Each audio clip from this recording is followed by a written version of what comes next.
आप सभी को नमस्कार। जीएस गुरुकुल लर्निंग चैनल में आप सभी का स्वागत है। आपसे विनम्र निवेदन है कि प्रस्तुत वीडियो जरूर देखें, पूरा देखें, स्किप न करें। पसंद आए तो लाइक एवं सब्सक्राइब जरूर करें। अगर आप लाइक और सब्सक्राइब करेंगे तो हमें मोटिवेशन मिलेगा, इसलिए विनम्र निवेदन है कि सब्सक्राइब जरूर करें।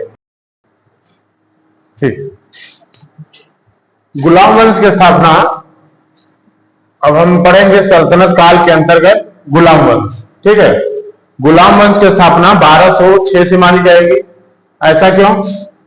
क्योंकि इसी समय मोहम्मद गोरी की मृत्यु हुई थी और कुतुबुद्दीन ऐबक के हाथ में सत्ता आई थी, है ना। तो ये गौरी का गुलाम था। कौन? कुतुबुद्दीन ऐबक गौरी का गुलाम था। ठीक है, यहां से 1206 में कुतुबुद्दीन से गुलाम वंश की शुरुआत होती है। इसी को संस्थापक माना जाता है। ठीक है, ये गुलाम हुआ करते थे। गुलामों को फारसी में बंदगा कहा जाता था। इन्हें सैनिक सेवा के लिए खरीदा जाता था। ये गुलाम खरीदे हुए व्यक्ति होते थे। सामान्यतः इनको सैनिक सेवा के लिए खरीदा जाता था। और ये बात अलग है कि बाद में जैसे वो वैवाहिक संबंध के द्वारा उनके विवाह आदि से उनके संबंध में आ जाते। ठीक है, तो ये है गुलाम वंश की शुरुआत 1206 ईस्वी से, कुतुबुद्दीन ऐबक से। ठीक, कुतुबुद्दीन ऐबक ने अपना राज्याभिषेक 24 जून 1206 को किया था। राज्याभिषेक 24 जून 1206 को किसने किया था? कुतुबुद्दीन ऐबक।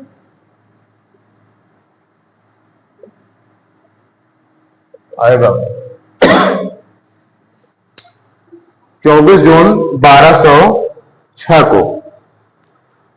और राजधानी इसने कहां बनाई थी अपनी? राजधानी लाहौर। ठीक, इनकी राजधानी पहले लाहौर थी।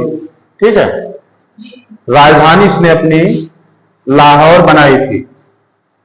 और फिर इसके बाद कालांतर में राजधानी दिल्ली आ जाती है, लेकिन उस समय राजधानी लाहौर ही बनी थी। ठीक, इसी ने कुतुब मीनार की नींव कुतुबुद्दीन ऐबक ने ही डाली थी। किसकी? कुतुब मीनार की नींव किसने डाली थी? कुतुबुद्दीन ऐबक ने। कुतुबुद्दीन ऐबक, ठीक है, इसने कुतुब मीनार की नींव डाली थी। किसने? कुतुबुद्दीन ऐबक ने। दिल्ली का कुवत उल इस्लाम मस्जिद और अजमेर का 2.5 दिन का झोपड़ा। ठीक है,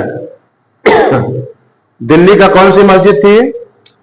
कुवत उल इस्लाम मस्जिद। कुवत उल इस्लाम मस्जिद। और अजमेर का था 2.5 दिन का झोपड़ा। 2.5 दिन का झोपड़ा। ठीक है, इन दोनों को किसने बनवाया था? इसी कुतुबुद्दीन ऐबक ने। ठीक, कुतुबुद्दीन ऐबक ने ही बनवाया था।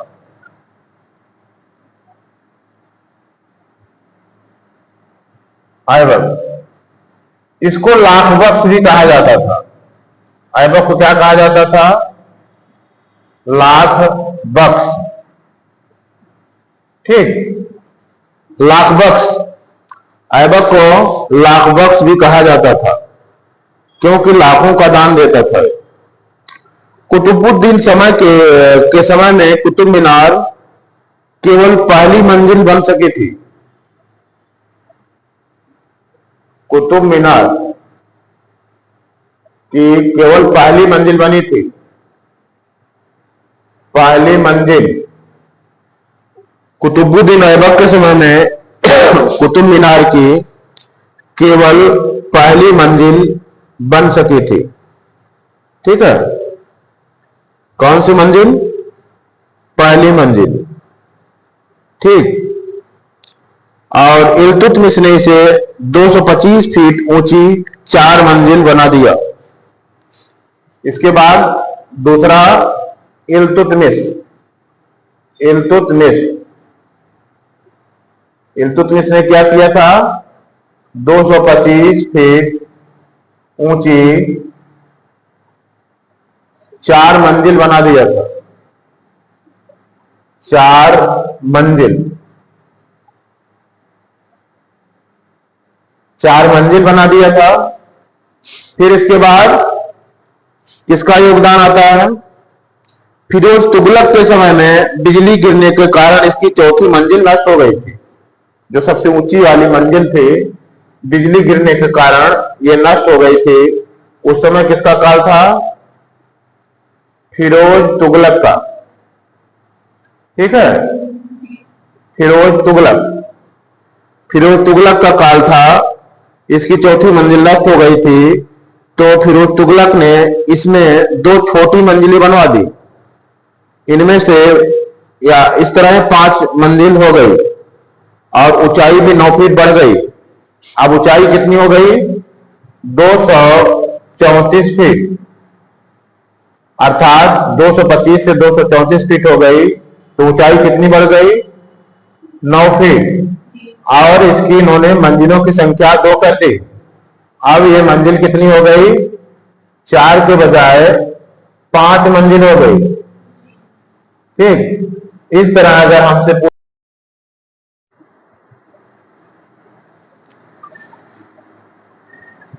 इल्तुतमिश ने लाहौर से राजधानी स्थानांतरित करके दिल्ली लाया। ठीक, इसके पहले राजधानी कहां थी?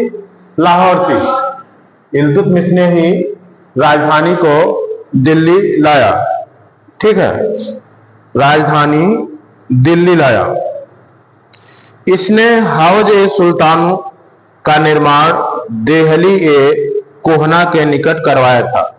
हौज ए सुल्तानी किसका निर्माण कराया था? हौज ए सुल्तानी का निर्माण करवाया था।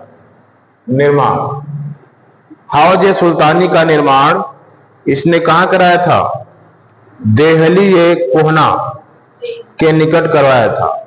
देहली ए कोहना, देहली ए कोहना। ठीक, हौज ए सुल्तानी देहली ए कोहना के निकट करवाया था। ठीक है, इल्तुतमिश के अगर हम महत्वपूर्ण कार्यों को देखें, इल्तुतमिश के महत्वपूर्ण कार्य तो क्या क्या थे? उनके महत्वपूर्ण कार्य थे, कुतुब मीनार के निर्माण को पूरा करवाया था। ठीक है, कुतुब मीनार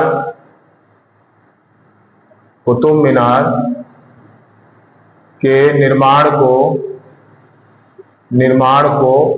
पूरा करवाया।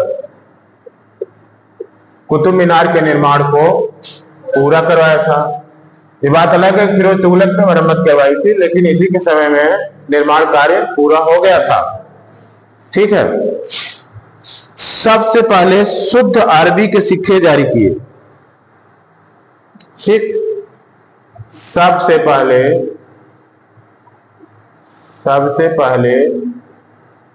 शुद्ध अरबी सिक्के जारी किए। शुद्ध अरबी सिक्के जारी किए। ठीक, ये चांदी के भी होते थे और तांबे के भी। ठीक, टंका एवं जीतल, क्या नाम था? टंका एवं जीतल। ठीक है, ये टंका था, ये जीतल था। चांदी, टंका, तांबा, जीतल। एकता प्रणाली चलाई थी इसने, एकता प्रणाली चलाई थी। एकता प्रणाली इसी की देन है। 40 गुलाम सरदारों का संगठन बनाया जो तुर्कान ए चिहलगानी के नाम से जाना जाता है। 40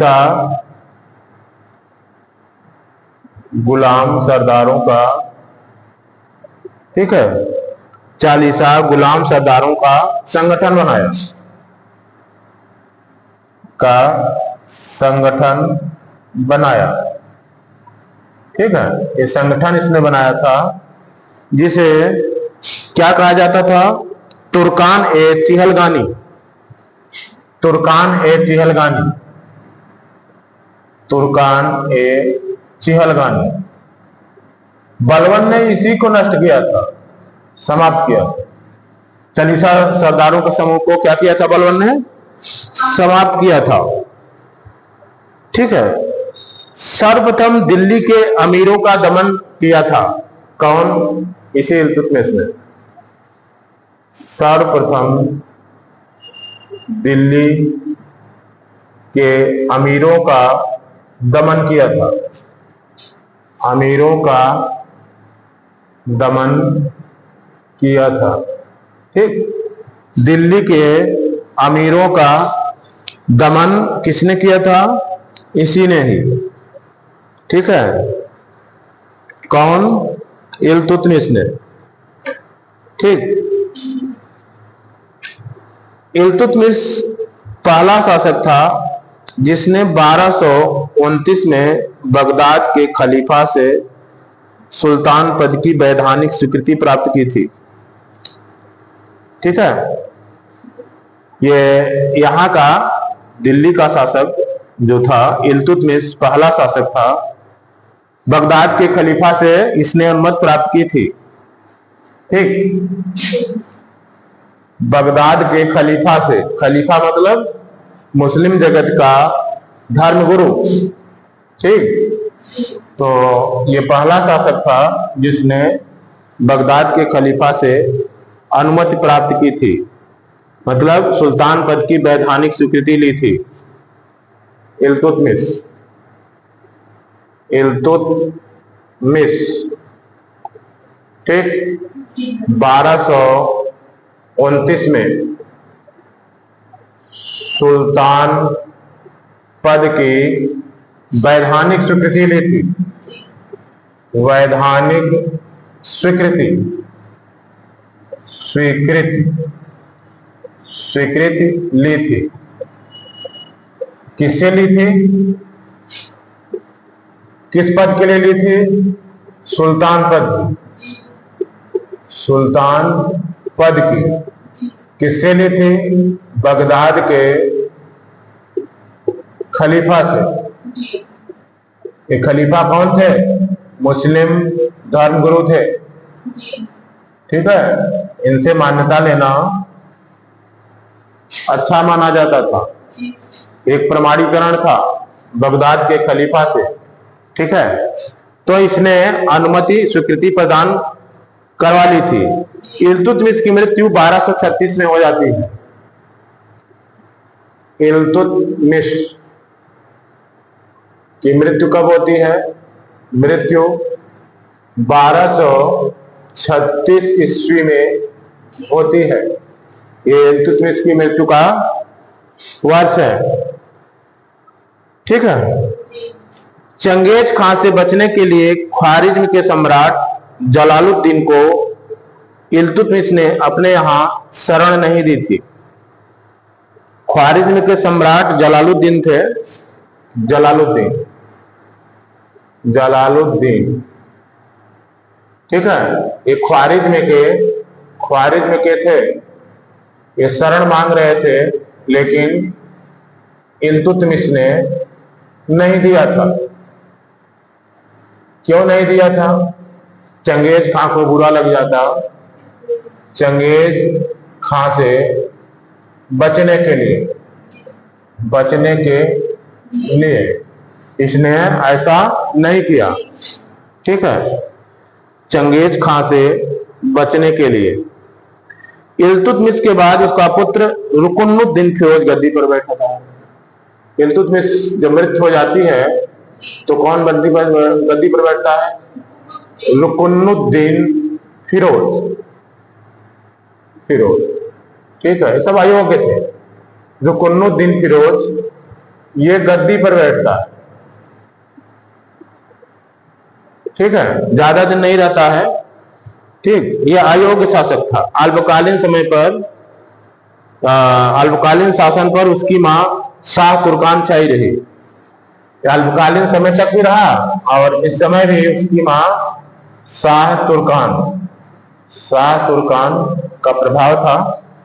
इस रुकुनुद्दीन के शासनकाल पर, अल्पकालीन शासनकाल पर भी शाह तुर्कान अवांछित प्रभाव से परेशान होकर तुर्की अमीरों ने रुकुनुद्दीन को हटा दिया और रजिया को सिंहासन पर आसीन करा दिया।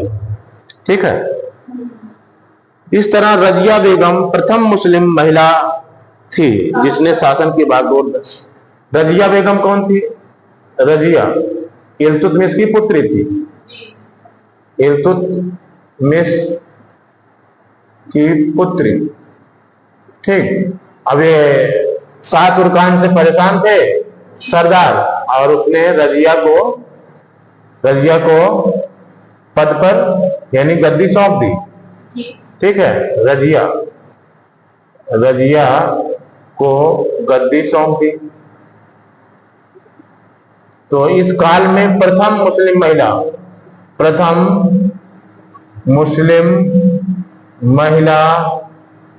शासिका, प्रथम मुस्लिम महिला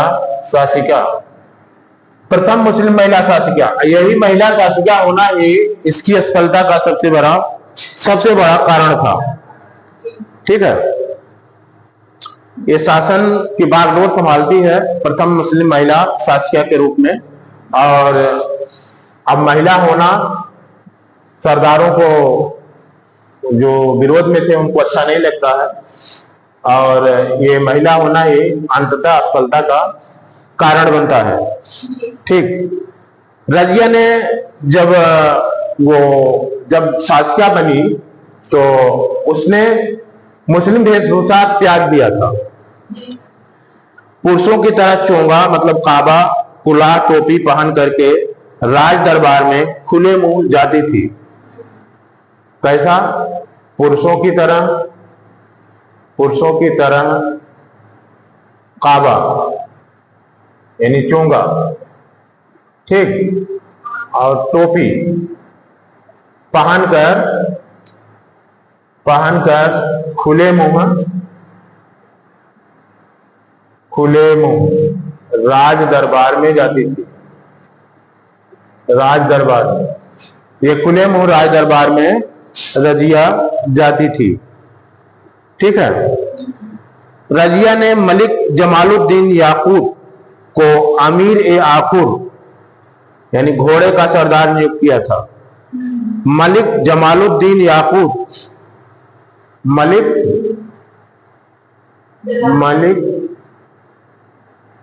मलिक जमालुद्दीन, ठीक है, क्या नाम था? जमालुद्दीन याकूत।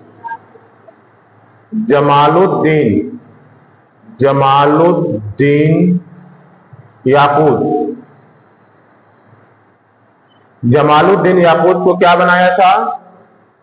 जमालुद्दीन याकूत, इनको इन्होंने अमीर ए आखुर बनाया था। अमीर ए आखुर मतलब घोड़े का सरदार, घोड़ा जहां पर घोड़ों जो हुआ करते थे सेना में, उसी के लिए घोड़े का सरदार बनाया था। ठीक। और यहाँ पर ये पद जो होते थे ये भी एक दूसरे से विरोध के कारण बनते थे। ठीक है। रजिया ने मलिक जमालुद्दीन को अमीर वाकुर घोड़े का सरदार नियुक्त किया।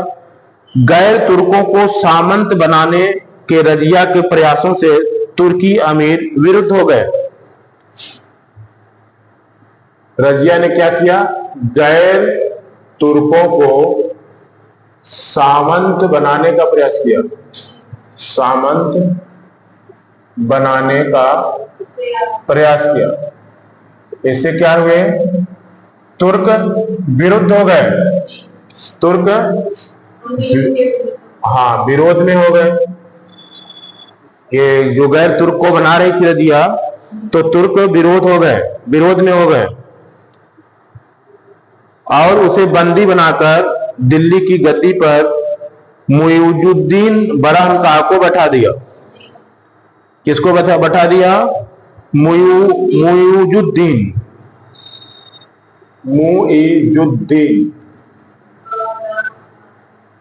बरहम शाह। मुइजुद्दीन बरहम शाह को दिल्ली की गद्दी पर बैठा दिया। क्या? हाँ, बहराम शाह। दिल्ली की गद्दी पर किसको बैठा दिया? मुइजुद्दीन बहराम शाह। ठीक है। बहराम शाह, बहराम शाह। और रजिया को बंदी बना लिया। ठीक है। रजिया को बंदी बना लिया। रजिया की जो शादी थी वो अल्तुनिया के साथ हुई थी। ठीक है। रजिया की शादी किससे हुई? रजिया की शादी मतलब उसने अल्तुनिया से विवाह कर लिया था। अल्तुनिया से विवाह किया। किसने?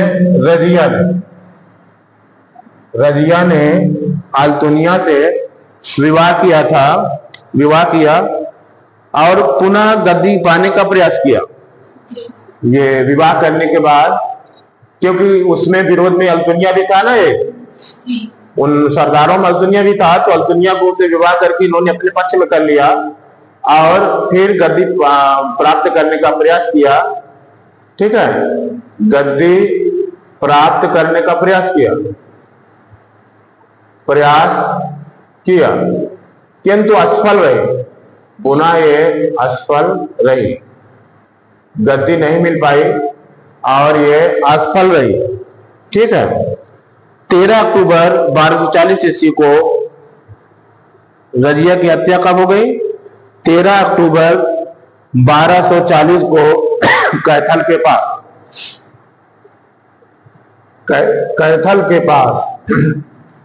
13 अक्टूबर 1240 को रजिया की हत्या हो गई। रजिया की हत्या किसके द्वारा? डाकुओं के द्वारा चाहे जैसे हत्या हो गई। ठीक।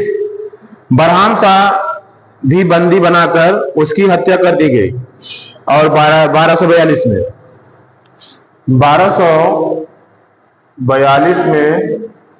बहराम शाह की भी हत्या हो गई। कर दी गई। ठीक। 1242 ईस्वी में बहराम शाह की भी हत्या हो जाती है। ठीक। उसके बाद दिल्ली का सुल्तान अलाउद्दीन मसूद शाह बना। अब कौन बना? हाँ, दिल्ली का सुल्तान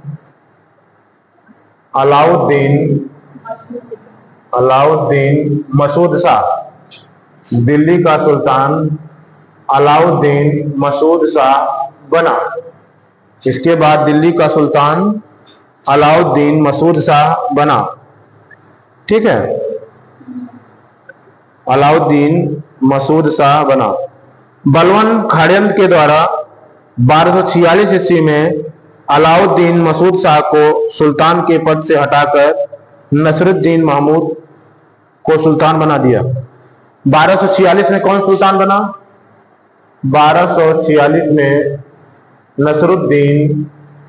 नसरुद्दीन महमूद, नसीरुद्दीन। कौन बना? नसीरुद्दीन महमूद 1246 में सुल्तान बना। और षड्यंत्र कौन किया था? बलवन ने षड्यंत्र करके बना दिया। ठीक है, षड्यंत्र करके नसरुद्दीन महमूद को 1246 में सुल्तान बनवा दिया। ठीक है, और अलाउद्दीन मसूद शाह को पद से हटा दिया गया। ठीक, नसरुद्दीन महमूद ऐसा सुल्तान था जो टोपी सीकर अपना जीवन निर्वाह करता था। ठीक है, एक टोपी सीकर अपना जीवन निर्वाह करता था। ऐसा कुछ औरंगजेब के बारे में भी कहा जाता है कि टोपी सीकर अपना जीवन निर्वाह करता था। कौन? नसरुद्दीन महमूद। ठीक है, बलवन ने अपनी पुत्री का विवाह नसरुद्दीन महमूद के साथ किया था। बलवन ने अपनी पुत्री का विवाह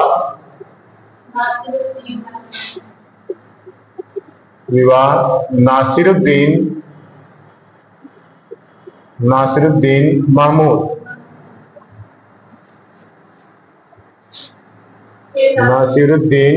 ठीक है, महमूद के साथ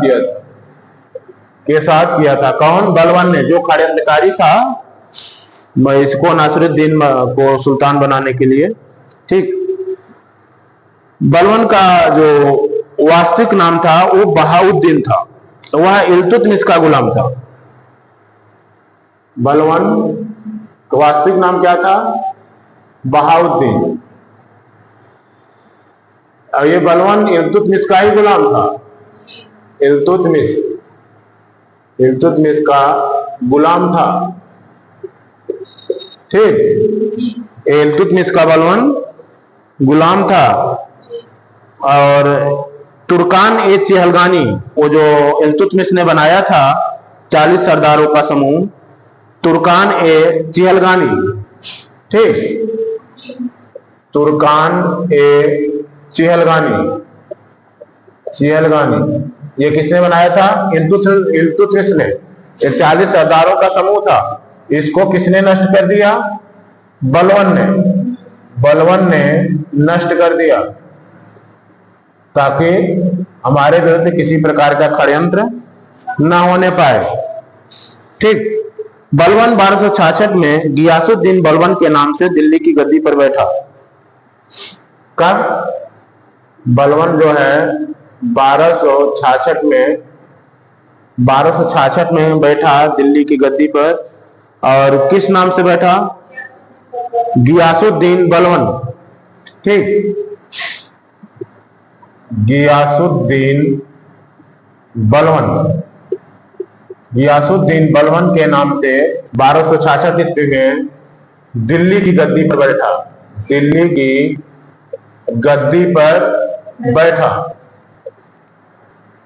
गद्दी पर बैठा 1266 ईस्वी में।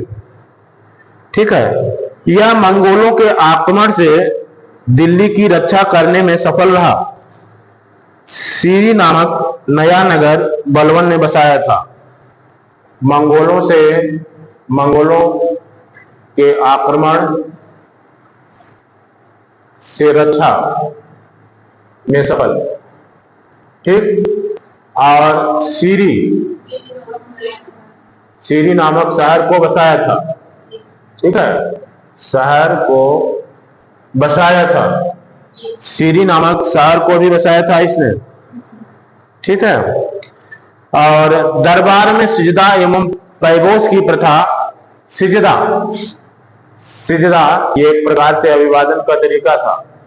सिजदा, सिजदा एवं पैबोस, सिजदा एवं पैबोस। सिजदा एवं पैबोस की प्रथा की शुरुआत की। ठीक है, वास्तव में ये लौ एवं रक्त की इसका पालन करता था, शुरुआत की थी। और इसने विशेषाधिकार जैसी बातों में इसका विश्वास था। सिजदा एवं पैबोस। बलवन फारसी रीति रिवाज नवरोज, नवरोज जो था वो फारसी साल का पहला दिन हुआ करता था, तो नवरोज उत्सव मनाना शुरू किया। नवरोज उत्सव मनाना शुरू किया। ये फारसी रिवाज का उत्सव था। ठीक है, ये बलवन ने ही शुरू किया था। और अपने विरोधियों के प्रति बलवन ने लौ एवं रक्त की नीति का किया था। विरोधियों के प्रति लौ एवं रक्त की नीति का पालन किया था। अपने विरोधियों के प्रति लौ एवं रक्त की नीति का पालन किसने किया था? बलवन ने। ठीक है, नसरुद्दीन महमूद ने बलवन को उलूग खां की उपाधि दी थी। वही जो शासक थे, नासिरुद्दीन महमूद, नासिरुद्दीन महमूद, उसने क्या दिया था? बलवन को उलूग खां की उपाधि, उलूग खां की उपाधि दिया था। उलूग खां की उपाधि नासिरुद्दीन महमूद ने बलवन को दिया था। ठीक है, उस समय पे ये कोई डिग्री उग्री तो थी नहीं, तो यही सब उपाधियां ही अपने को खास बनाने के लिए थी। तो ऐसी ही उपाधियां शासकों द्वारा दे दी जाती थी। बलवन आखेट अभियान के बहाने अपनी सेना को लंबी दूरी तक कवायद कराकर दुरुस्त रखता था। बलवन के दरबार में फारसी कवि अमीर खुसरो एवं अमीर हसन रहते थे। बलवन के दरबार में कौन रहते थे? अमीर खुसरो और अमीर हसन, ये दोनों बलवन के दरबार में रहते थे। बलवन के दरबार में। ठीक है, फिर गुलाम वंश का अंतिम शासक समुद्दीन कैमुर्स था। समुद्दीन कैमुर्स।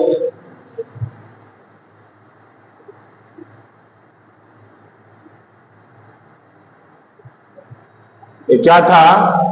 गुलाम वंश का अंतिम शासक। गुलाम वंश का अंतिम शासक। इसके बाद कौन सा वंश शुरू होता है? खिलजी वंश।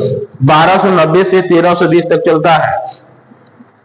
ठीक है, खिलजी वंश 1290 से 1330।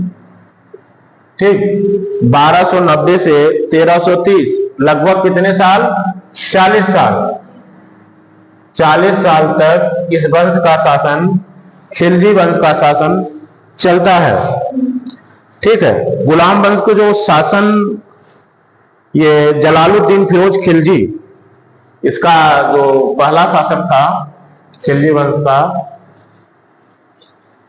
वो कौन था? जलालुद्दीन फिरोज खिलजी। जलालुद्दीन फिरोज खिलजी। जलालुद्दीन फिरोज खिलजी, इसी ने खिलजी वंश की स्थापना की थी और गुलाम वंश को समाप्त करके 13 जून 1290 ईस्वी को किया था। ठीक है, 13 जून 1290 को किसकी स्थापना? खिलजी वंश की। हाँ, 13 जून 1290 को खिलजी वंश की स्थापना की थी। इसने जलालुद्दीन फिरोज खिलजी।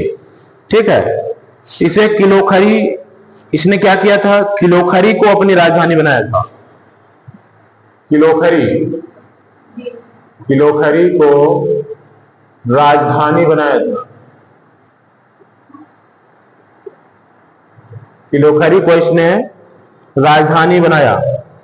जलालुद्दीन के हत्या, ठीक है, जलालुद्दीन की हत्या 1296 ईस्वी में, 1296 ईस्वी में जलालुद्दीन की हत्या कौन किया था? उसी के भतीजा धोखे से अलाउद्दीन खिलजी, अलाउद्दीन खिलजी ने किया था, खिलजी ने किया था। ठीक है। और एक स्थान है प्रयागराज से करीब ही, कड़ा नामक स्थान पर, वहां पर एक मंदिर भी है। तो बगल में मानिकपुर एक वो है, नगर पालिका है, वहीं पर गंगा नदी के पास में, ठीक, वहीं पर इसकी हत्या किया था। ठीक है।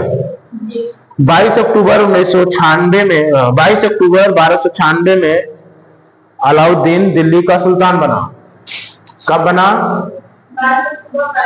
22 अक्टूबर 1296 अलाउद्दीन दिल्ली का सुल्तान बना।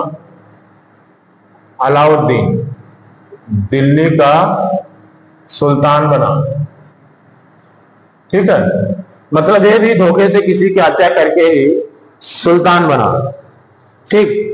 अलाउद्दीन के बचपन का नाम अली गुरसाप था।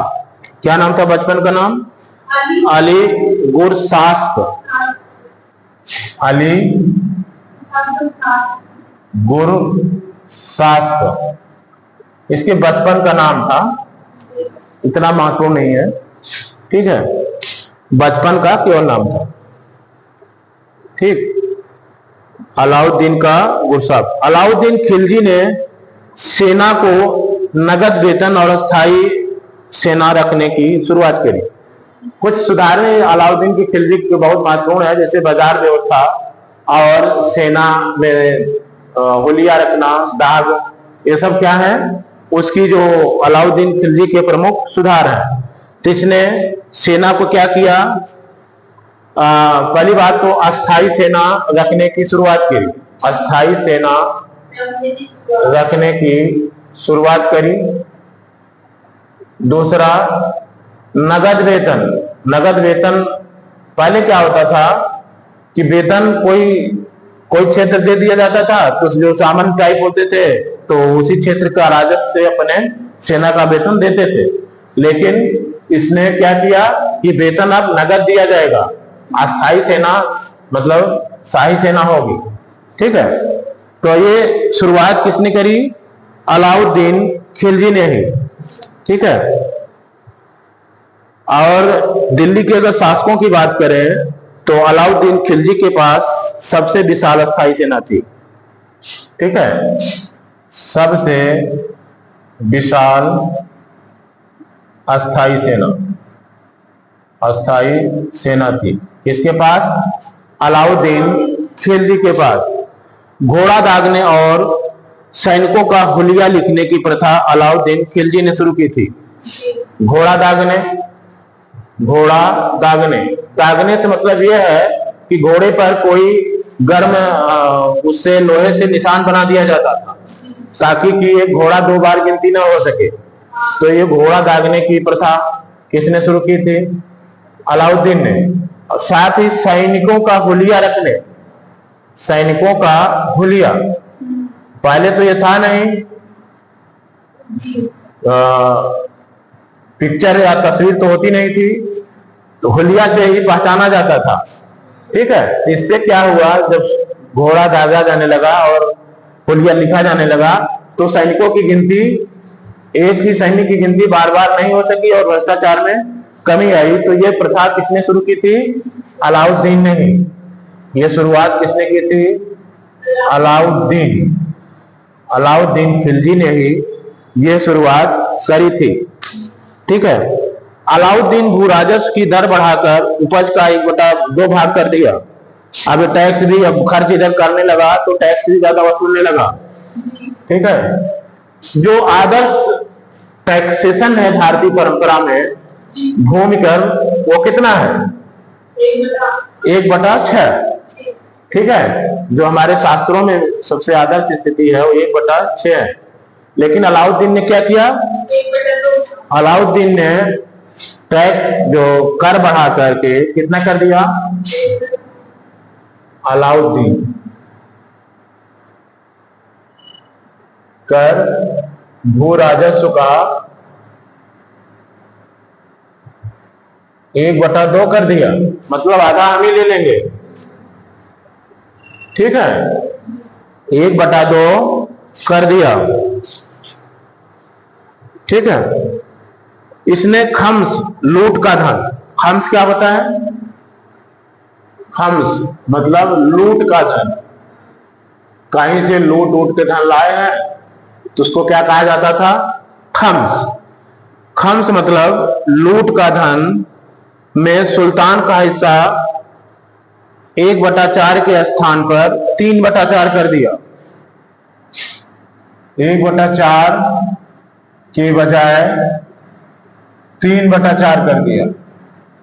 पहले ये होता था कि 1/4 ही सुल्तान रखेगा, अब क्या हो गया कि सुल्तान अकेले 3/4 रखेगा।